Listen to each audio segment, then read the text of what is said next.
اور تقریباً 2.25 سال جامع مسجد آرام باغ. جی بہت بڑی مسجد ہے ماشاء اللہ. 1973 میں یہ جو جگہ ہے یہ 100 سال سے مسجد کے لیے وقف تھی. اچھا. مگر محلے والے کہہ رہے تھے کہ ہمارے اتنے وسائل نہیں ہیں، تو اگر آپ سرپرستی کریں تو یہ تعمیر ہو جائے گی. تو والد صاحب نے کہا ٹھیک ہے، مجھے کلی اختیار دے دیں. تو پھر ٹرسٹ بنایا، گلزار حبیب ٹرسٹ. اس کے وہ سربراہ بھی تھے اور اس پہلی اینٹ سے تعمیر شروع کی. ماشاء اللہ. تو پھر وہ یہاں جمعہ بھی پڑھاتے تھے اور مسجد کی انتظامیہ کے سربراہ بھی تھے. انہوں نے کراچی میں سب سے پہلی مسجد جو بنائی تھی جامع مسجد غوثیہ PCH سوسائٹی بلاک 2 کراچی میں، وہ بھی ان کی یادگار ہے، انہوں نے ہی تعمیر کی تھی وہ. تو اس مسجد کی وہ تعمیر، یہ جو مسجد کا حال ہے ابھی یہ بنا تھا کہ ان کا وصال ہو گیا. اس کے بعد باقی تعمیر میرے حصے میں آئی، اللہ تعالیٰ نے توفیق بخشی تو یہ مسجد تعمیر کی ہے. یہیں وہ اپنی قبر کی جگہ خود منتخب کر گئے تھے، وہیں آرام فرما ہے. تو ہر سال ان کی تاریخ وصال ہے 21 رجب. 21 رجب. لیکن ہم نے وہ مہینہ شروع ہو پھر تیاریاں کریں تو 20 دن کم، تو ہم نے یہ پہلے دن سے پروگرام بنایا کہ ماہ رجب کی تیسری جمعرات جمعہ، جی تو ان کا ہم 2 روزہ عرس مناتے ہیں. اور جمعہ جو تیسرا جمعہ ہے اس کو دنیا بھر میں عالمی سالانہ یوم خطیب اعظم مناتے ہیں. وہ پوری دنیا میں جہاں جہاں سنی موجود ہیں جو ان سے واقف ہیں، 50 سے زیادہ ملکوں میں وہ ایصال ثواب کے لیے عالمی یوم خطیب اعظم منایا جاتا ہے اور ایصال ثواب کیا جاتا ہے. لوگ ان کی خدمات کا تذکرہ کرتے ہیں. ماشاء اللہ ماشاء اللہ. حضرت بہت خوبصورت آپ نے بتایا ہمیں کہ مسجد تعمیر بھی آپ کے والد محترم نے کی. اچھا حضرت مجھے یہ بتائیں کہ خطیب پاکستان نے جمعہ یا نماز کوئی پڑھائی اس مسجد میں؟ آپ نے شاید توجہ سے سنا نہیں ہے، وہ میمن مسجد میں بھی، عیدگاہ میدان میں بھی، نور مسجد میں بھی، آرام باغ میں بھی، اور یہاں بھی جمعہ پڑھاتے تھے. جمعہ پڑھا ہے، یعنی حضرت مسجد کی تعمیر بھی کروائی، جمعہ وہ خود پڑھاتے تھے.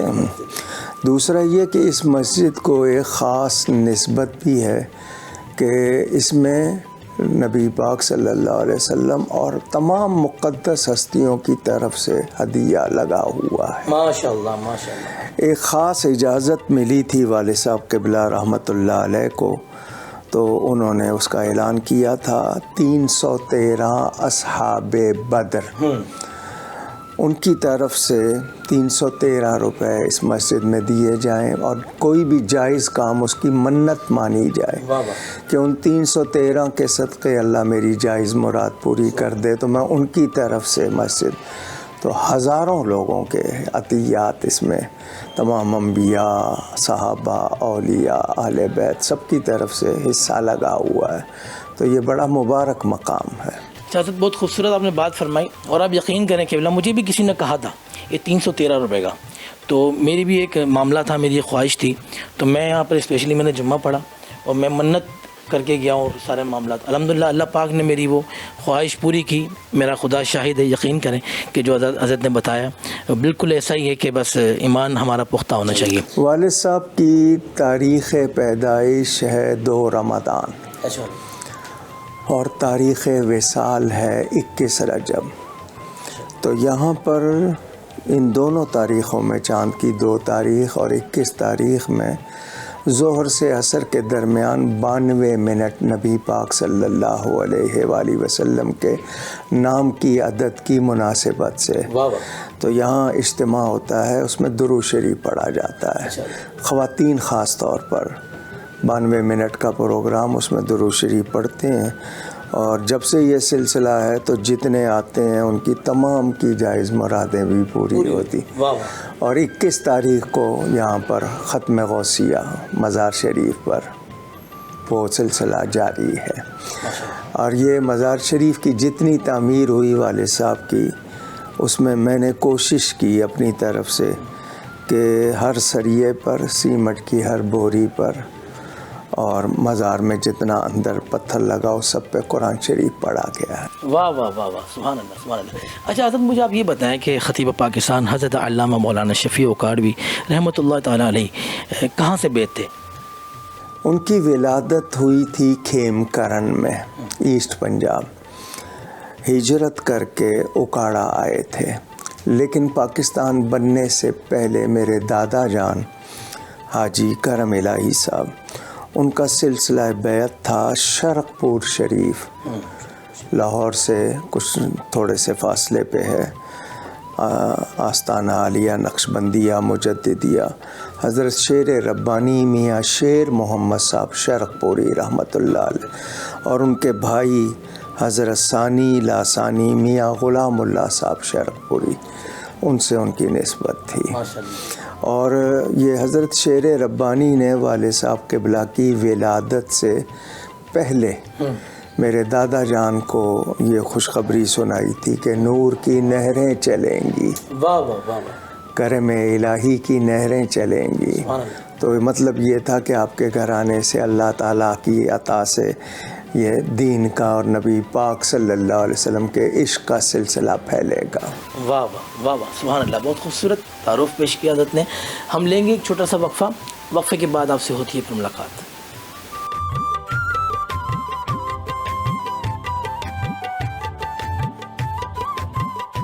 ایک بار پھر آپ کو خوش آمدید کہتا ہوں۔ آپ دیکھ رہے ہیں پروگرام بزم عقیدت، اور ہمارے ساتھ موجود ہیں پاکستان کے معروف عالم دین جناب ڈاکٹر کوکب اکاڑوی صاحب، جن سے ہم گفتگو کر رہے ہیں، ان کے والد محترم کے بارے میں ہم ان سے معلومات کر رہے ہیں، ان سے پوچھ رہے ہیں۔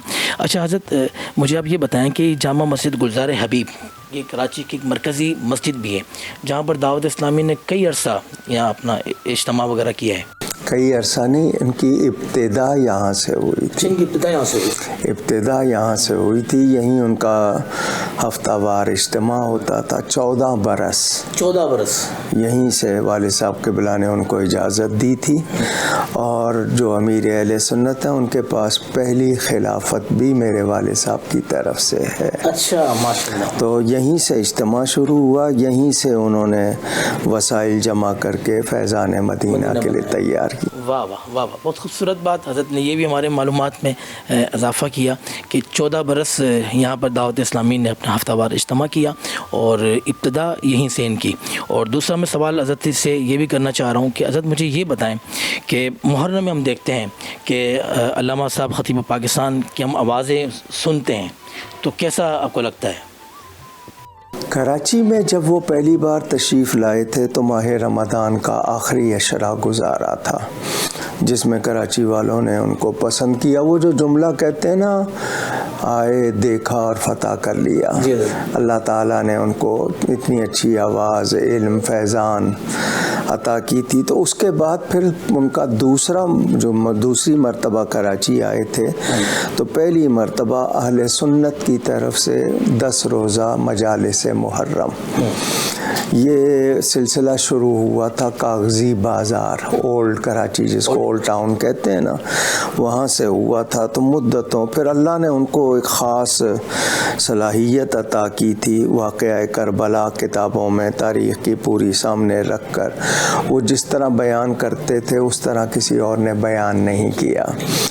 پھر انہوں نے اس کے ثبوت کے لیے کہ کوئی یہ نہ کہے کہ اپنے طور پر کیا ہے، پوری ایک کتاب شام کربلا تمام واقعات لکھ دیے تاکہ یہ نہ کہا جائے کہ اپنی طرف سے بیان کرتے تھے۔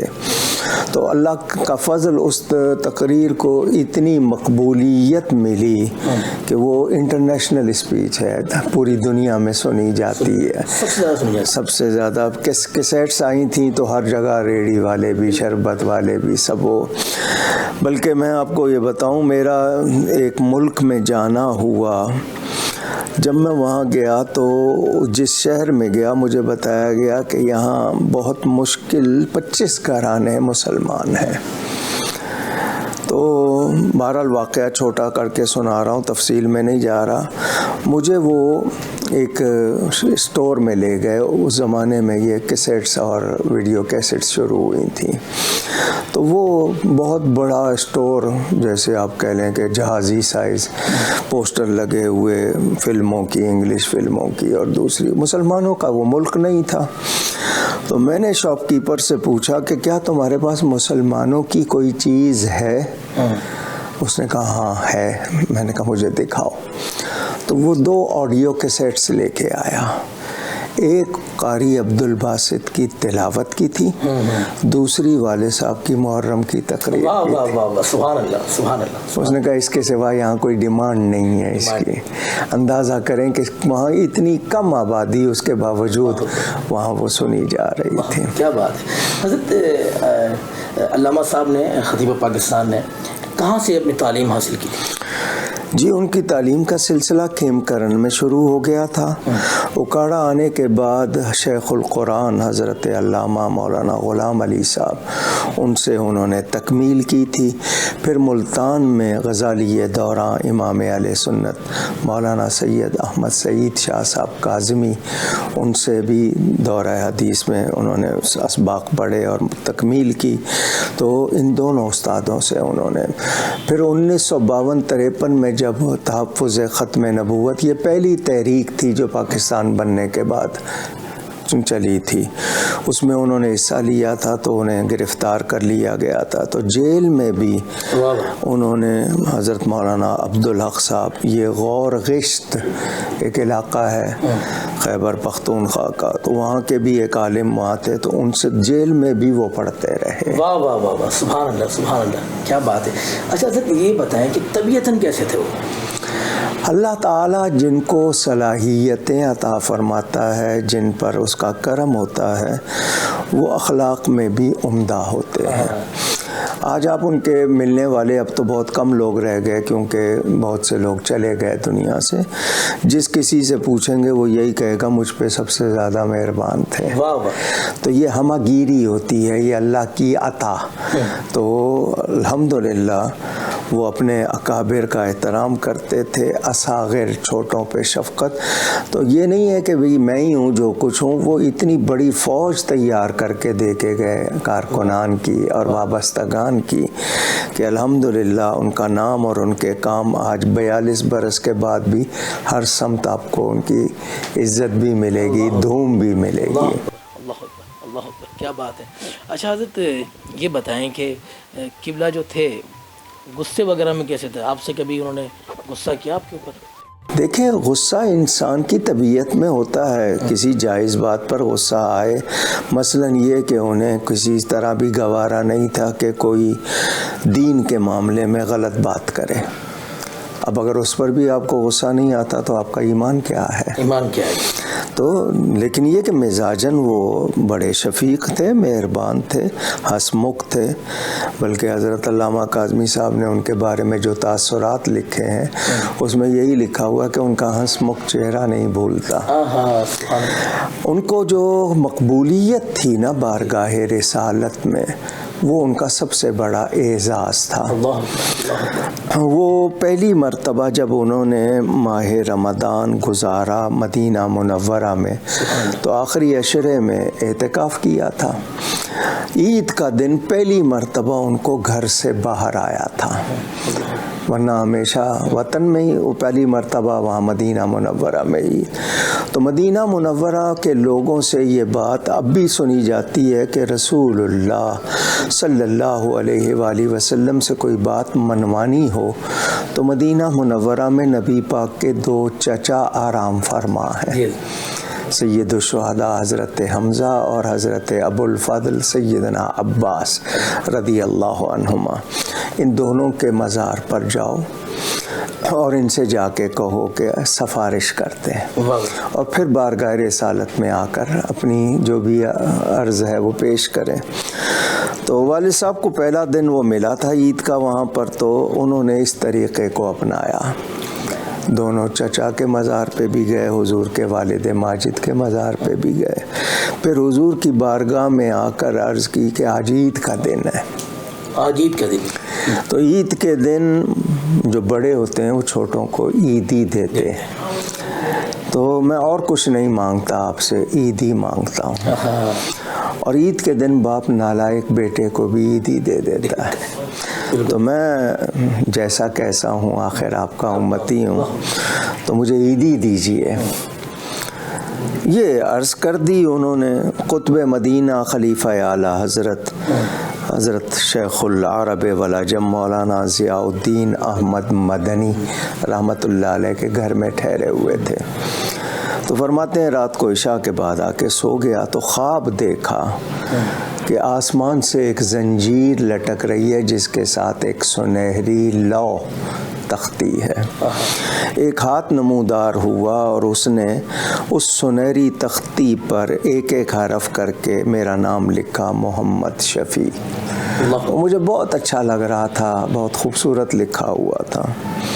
میری آنکھ کھل گئی تو قطب مدینہ کو میں نے سنایا کہ میں نے ابھی یہ خواب دیکھا ہے. تو انہوں نے پوچھا کیا آپ نے رسول اللہ صلی اللہ علیہ وآلہ وسلم سے کچھ مانگا تھا؟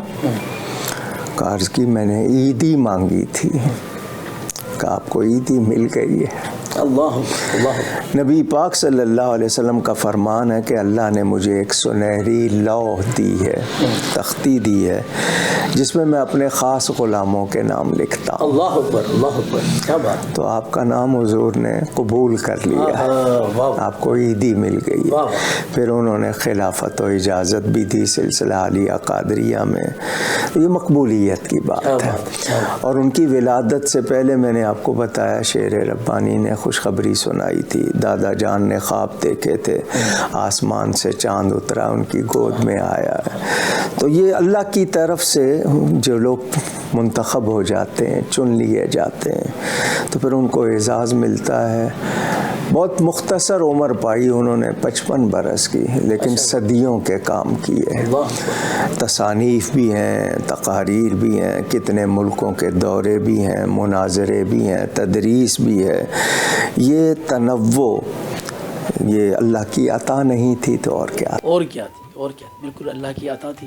ہاں، پروگرام میں شامل کرتے ہیں ایک نعت، اور حضرت میں اعلیٰ حضرت کے کلام کے کچھ اشعار آپ کو سناتا ہوں. صلی علی نبینا صلی علی محمد صلی علی شفیعنا صلی علی محمد. اعلیٰ حضرت امام اہل سنت مجدین دین و ملت پروان شم رسالت الشاہ احمد رضا خان فاضل بریلوی رحمۃ اللہ تعالیٰ علیہ کے کلام کے چند اشعار آپ سامعین کے سامنے پیش کرتا ہوں. چمک تجھ سے پاتے ہیں سب پانے والے، چمک تجھ سے پاتے ہیں سب پانے والے،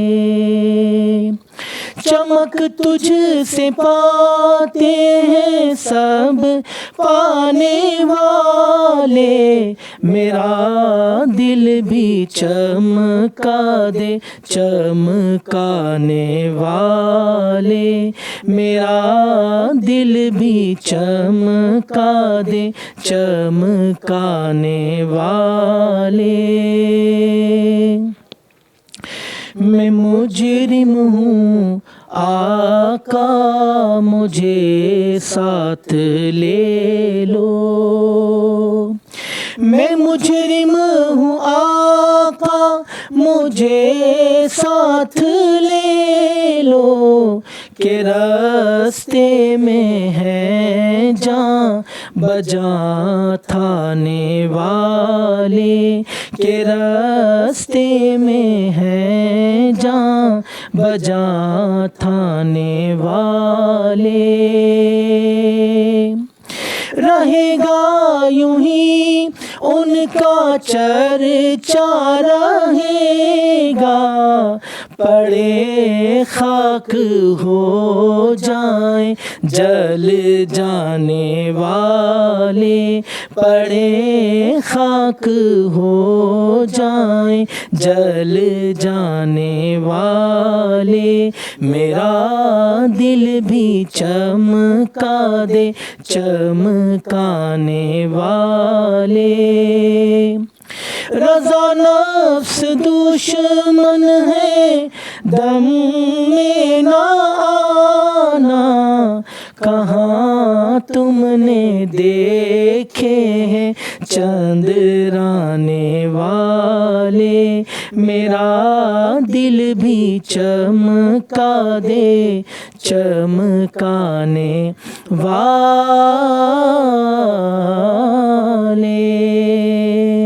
سبحان اللہ۔ ہم لیں گے ایک چھوٹا سا وقفہ، اور وقفے کے بعد آپ سے ہوتی ہے پھر ملاقات۔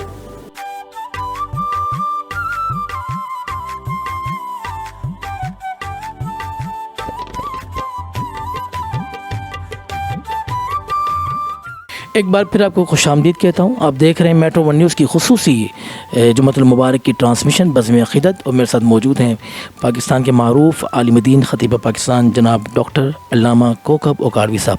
اچھا حضرت، مجھے یہ بتائیں آپ کے والد محترم نے کتنی کتابیں لکھی؟ کتابیں ان کی جتنی اب تک پرنٹ ہو چکی ہیں وہ تقریباً 20 سے زیادہ ہیں۔ ابھی بہت سی ان کی مسودے ہیں جو ابھی تک پرنٹ نہیں ہوئے۔ ان کی ایک کتاب ہے نماز مترجم، میرے خیال قرآن کریم کے بعد پاکستان میں سب سے زیادہ چھپنے والی کتاب، واہ واہ، سبحان اللہ سبحان اللہ، کروڑوں کی تعداد میں اب تک پرنٹ ہوئی ہے۔ اللہ اکبر اللہ اکبر، یعنی سمجھیں صدقہ جاریہ کیسا ہے۔ کیا بات۔ ان کی شاہکار کتاب ہے ذکر جمیل، ذکر جمیل، سراپائے رسول، اس کا عربی نام ہے الذکر الجمیل فی حلیت الحبیب الخلیل صلی اللہ علیہ وسلم۔ سر سے لے کر پاؤں تک نبی پاک صلی اللہ علیہ وسلم کے حلیہ شریف کے بارے میں وہ ان کی شاہکار کتاب ہے۔ ماشاءاللہ کہ آنکھیں کیسی تھیں، ہاتھ کیسے تھے، زبان کیسی تھی، پھر اس کے معجزات اور آگے ان کا تذکرہ، وہ بھی اب تک لاکھوں میں شائع ہو چکی ہے۔ اب اس کا انگلش ٹرانسلیشن بھی آ گیا ہے۔ اس کے علاوہ انہوں نے بہت سی کتابیں لکھی۔ راہ حق ایک کتاب ہے، یا کہہ کے پکارنا، ہم یا رسول یا علی یا غوث کہتے ہیں، کچھ لوگ اس کے بارے میں معلومات نہیں رکھتے تو اعتراض کرتے، اس کا جواب، اور اس میں مسائل۔ درس توحید ہے، ایک کتاب تھی درس توحید، اس میں لکھا گیا تھا کہ بھی نبیوں ولیوں کو پکارنا یا ان کے ساتھ تعلق رکھنا، تو اس کا پھر جواب دیا اسی کتاب کے جو جس نے وہ لکھی تھی انہی کے کتابوں سے۔ جی، پھر ان کی کتاب تعارف علماء دیوبند ہے۔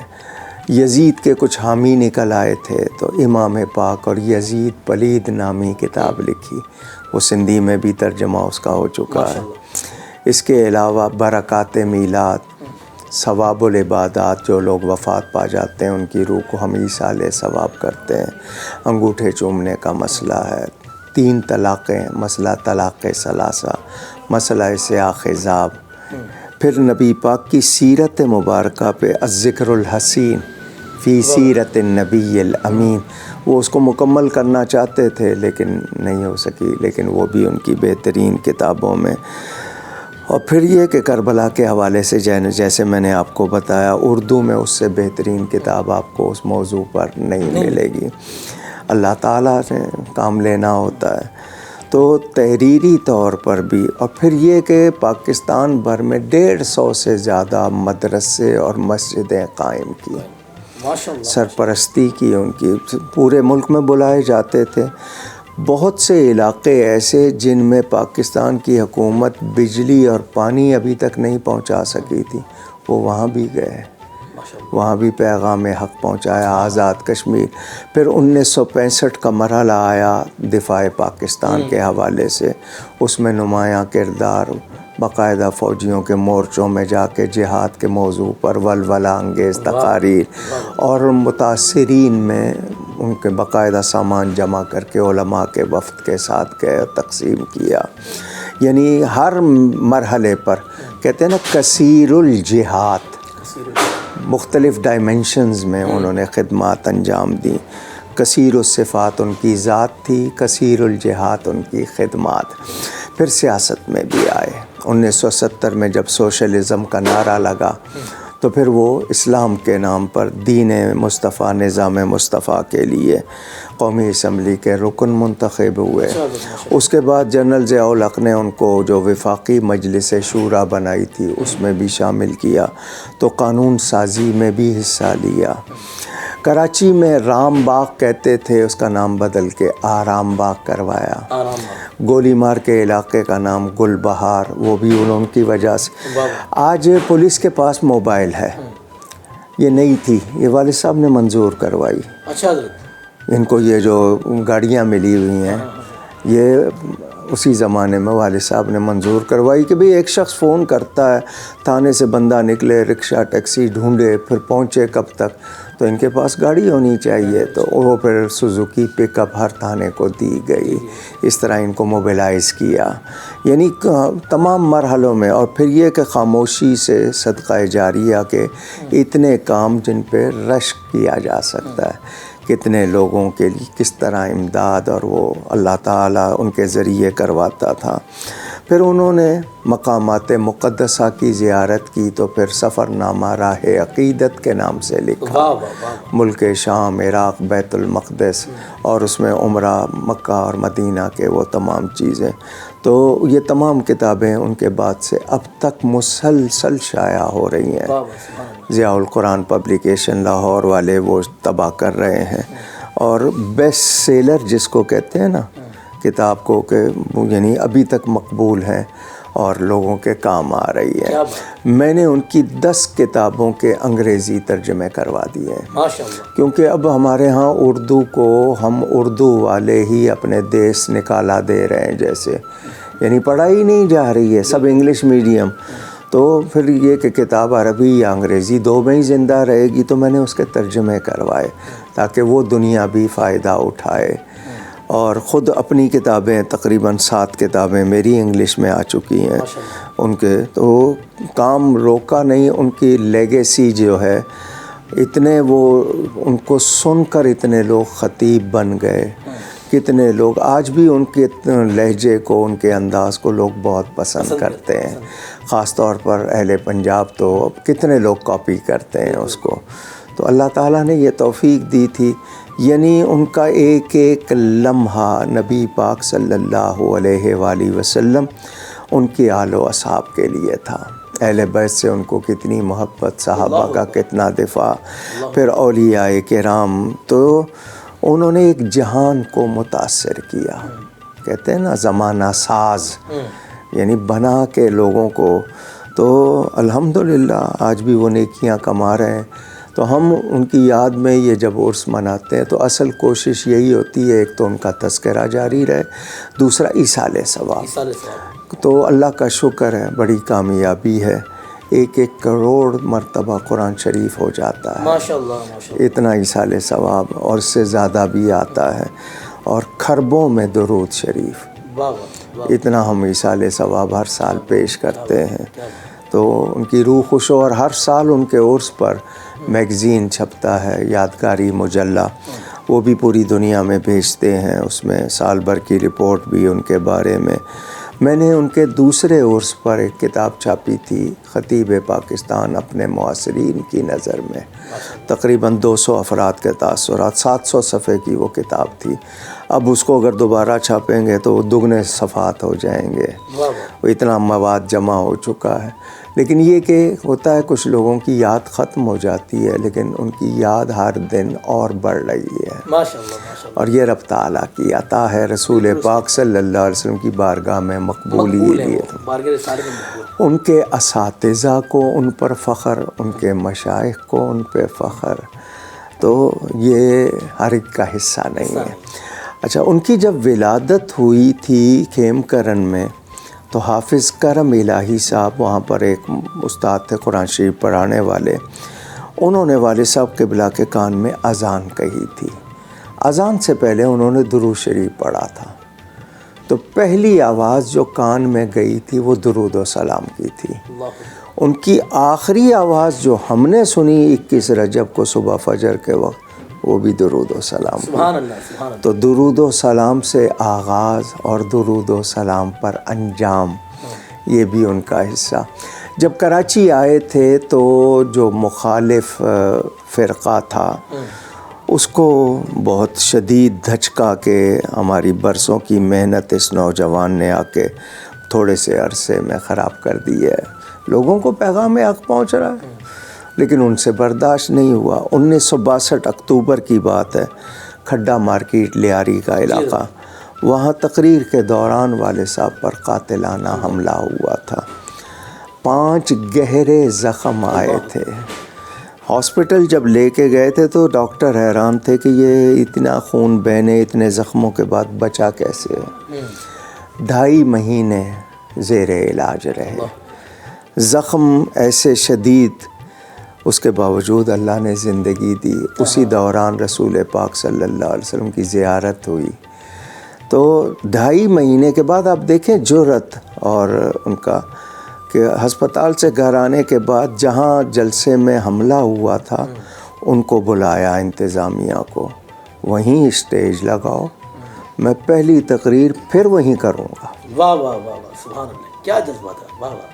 تو انہوں نے پھر وہیں جا کر، اور اس کے بعد ہر سال وہاں پر باقاعدہ، اور کراچی میں ماہ محرم کی 10ویں شب جو ان کا اجتماع ہوتا تھا، صرف ایک شخص کے لیے، ایک ہوتا ہے عرس کا اجتماع، کانفرنس ہے، اور صرف ان کو سننے کے لیے اتنا بڑا اجتماع کبھی کسی اور کے لیے نہیں دیکھا گیا۔ تو یہ بھی اللہ تعالیٰ کی عطا، ماشاء اللہ۔ تو وہ کام کر کے گئے، کام کے دھنی تھے، اور فخر کرتے ہیں لوگ ان پر آج بھی۔ اور کراچی میں خاص طور پر لوگ کہتے تھے ہم اکاڑوی والے سنی ہیں، سبحان اللہ۔ ان کی نسبت سے اپنے عقیدے کی پہچان کرانا بہت عزت کی بات ہے۔ اور ہوتا یہ ہے کہ کوئی شخص عزت کے ساتھ جائے، یہ بھی ایک بڑی بات ہے، تو وہ بہت عزت کے ساتھ گئے۔ اچھا، ان کے والد گرامی یعنی آپ کی دادا جان، ان کے بارے میں کچھ بتائیں۔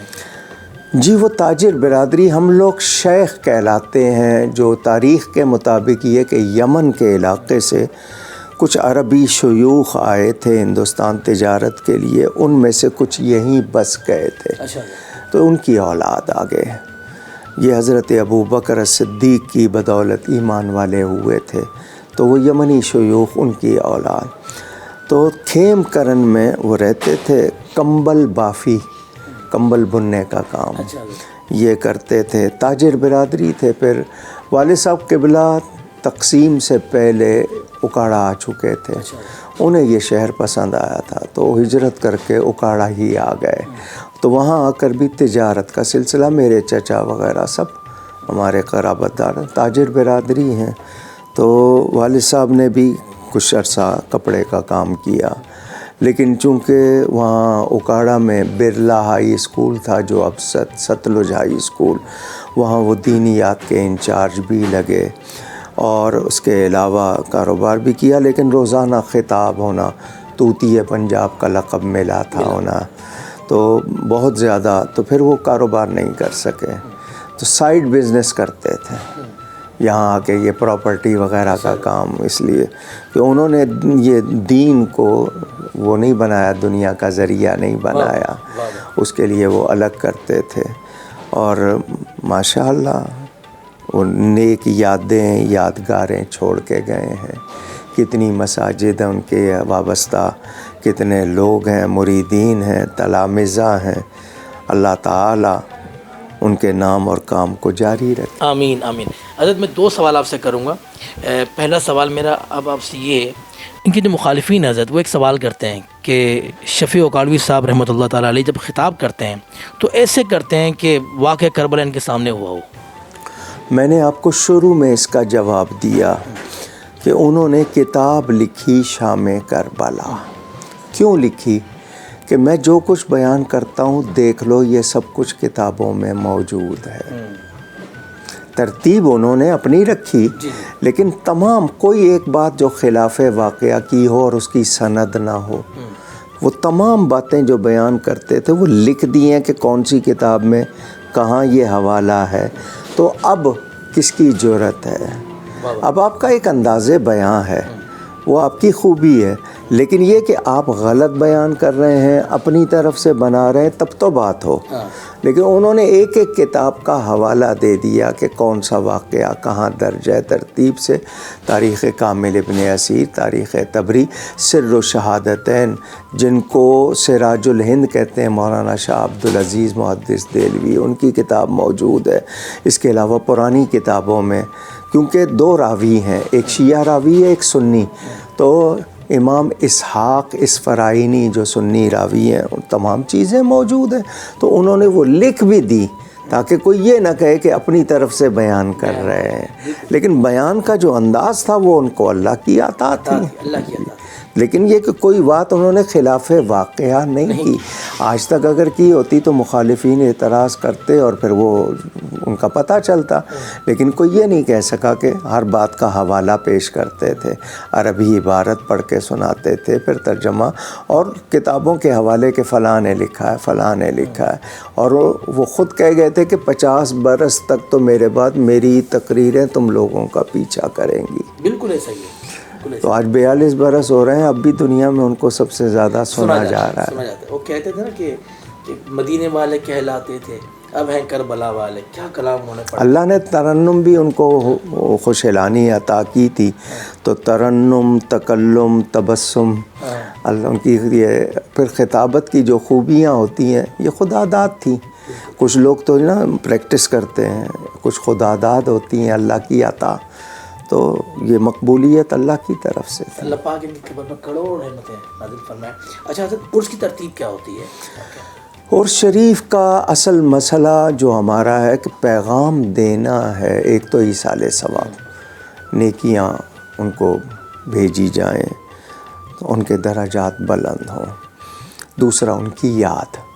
عرس شریف کا منعقد کرنا اس لیے یہ پیغام دینا ہوتا ہے کہ جس کا عرس منا رہے ہو اس کو یہ شان کیسے ملی۔ اللہ شریعت و سنت کی پابندی کہ اگر ان سے محبت ہے تو ان کی پیروی کرو، وہ جو تعلیمات دے گئے ہیں، جو پیغام دے گئے ہیں اس کو آگے بڑھائیں۔ ہم لوگ اپنی زندگی میں، اپنے اطوار میں، احوال میں اس کو شامل کریں۔ یہ کوئی رسم نہیں ہے کہ صرف یہ کہ بلا لیا لوگوں کو کھانا کھلا دیا۔ اصل مقصد ہوتا ہے وہ پیغام پہنچانا۔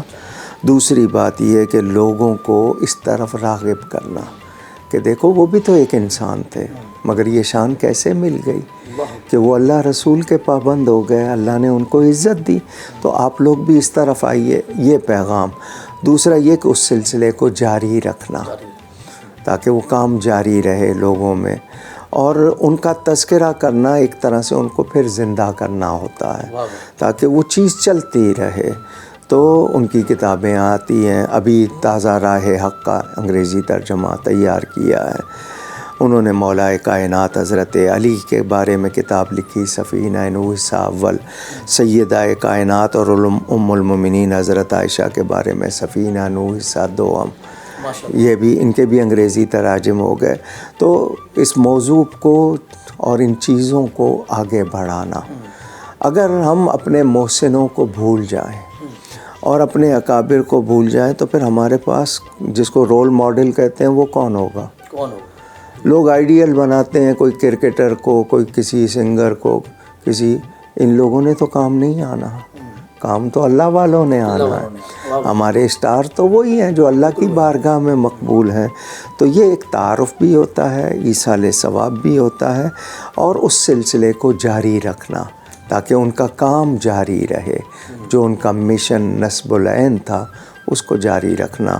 اور عرس کے معنی جو ہم لوگ جو اصل لیتے ہیں، لوگ شاید سمجھتے ہیں کہ نہیں جی کوئی میلہ ٹھیلا، وہ نہیں ہے، کیونکہ ان کو عزت ملی شریعت و سنت کی پابندی کی وجہ سے۔ اگر شریعت و سنت کی پابندی نہیں ہے تو پھر کوئی بھی کچھ اس سے حاصل نہیں ہے۔ بلکہ جن لوگوں نے کہیں کسی عرسوں پہ میلے شروع کر دیے، ہم اس کی سختی سے مخالفت کرتے ہیں کہ مزارات پر کوئی غیر شرعی کام نہ ہو۔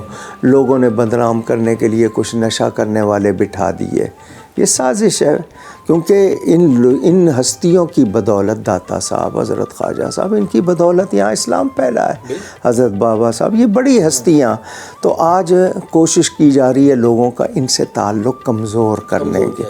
تو ہم نے بتانا یہ ہے کہ یہ اللہ کے پیارے ہیں، ان کو اللہ تعالیٰ نے یہ عزت اور توقیر بخشی ہے۔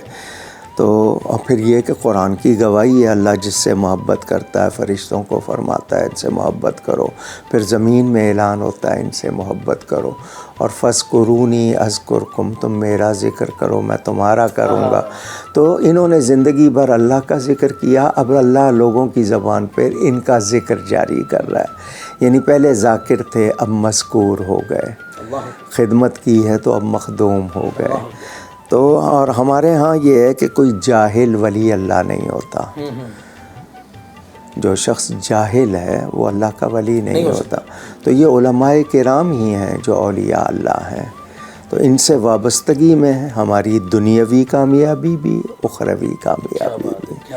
تو اس لیے یہ عرس شریف منعقد ہوتے ہیں، اور لوگ جتنے بھی ان کو یاد کرتے ہیں، کل قیامت کے دن وہ انہی کی زوات سے فیضان بھی پائیں گے انشاءاللہ۔ آمین آمین۔ اللہ پاک ان نسبتوں کو قائم رکھے۔ حضرت آپ نے ہمیں وقت دیا، میں بہت مشکور ہوں آپ کا، اور میں چاہوں گا کہ حضرت ہمارے دیکھنے والوں کو کیا میسیج دیں گے آپ؟ میرا پیغام یہ ہے کہ ہم اپنے ایمان کی حفاظت کریں، یہ ہمارا سب سے اہم کام۔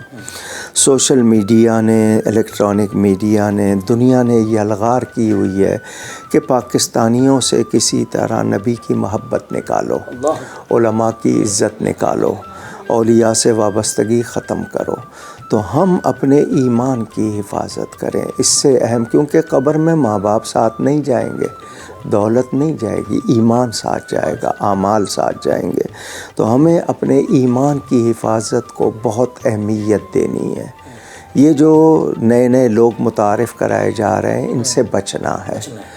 سلف صالحین یعنی جو ہمارے چلے آ رہے ہیں، کیونکہ ہم نماز کی ہر رکعت میں کہتے ہیں یا اللہ ان لوگوں کے راستے پہ چلا جن پر تو نے انعام کیا، تو ان اللہ والوں سے وابستہ رہنا ہے۔ یہ غلط لوگ جو آئے ہوئے ہیں، جو آج پروپیگنڈا کر رہے ہیں، ان کے کہنے سننے میں نہیں آنا۔ اگر وہ اللہ والے کامیاب نہ ہوتے تو ان کو ولایت ملتی؟ تو یہ اللہ تعالیٰ کا انعام دشمنوں کو نہیں دیا جاتا، جن کو ملا سارے اہل سنت و جماعت۔ تو صحیح عقیدوں کی حفاظت کریں، اپنے علماء سے وابستہ رہیں، اور اپنی اولاد کو اسکول بعد میں بھیجیں، ایمان پہلے سکھائیں، ان کی تربیت کریں۔ اور ہم لوگ شریعت و سنت کی معلومات، ہمیں بنیادی عقیدے یاد ہونے چاہیے۔ 6 کلمے یاد نہیں ہیں ہمارے لوگوں کو، ان کے معنی یاد نہیں ہیں، عقیدے معلوم نہیں ہیں، بنیادی عقیدے جن کا جاننا ضروری، تاکہ کوئی ایسا کام یا بات نہ ہو جائے کہ ہم ایمان سے نکل جائیں۔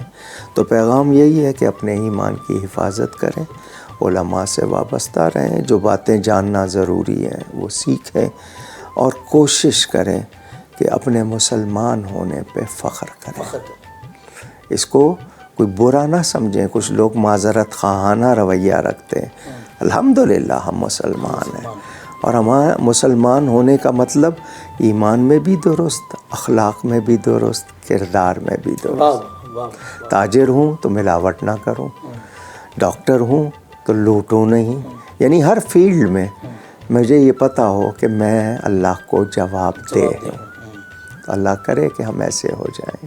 ماشاءاللہ ماشاءاللہ، بہت خوبصورت حضرت نے گفتگو فرمائی، اور میں آپ سے اجازت لوں گا پروگرام بزم عقیدت سے۔ ہمارے مہمان ڈاکٹر علامہ کوکب نورانی اوکاڑوی کو بھی اجازت دیں اور اپنے میزبان شہزاد سیدھی کو بھی اجازت دیں. زندگی نے وفا کی تو پھر کسی پروگرام میں پھر آپ سے ملاقات ہوگی. تب تک کے لیے اپنا بہت خیال رکھیں. السلام علیکم ورحمۃ اللہ وبرکاتہ.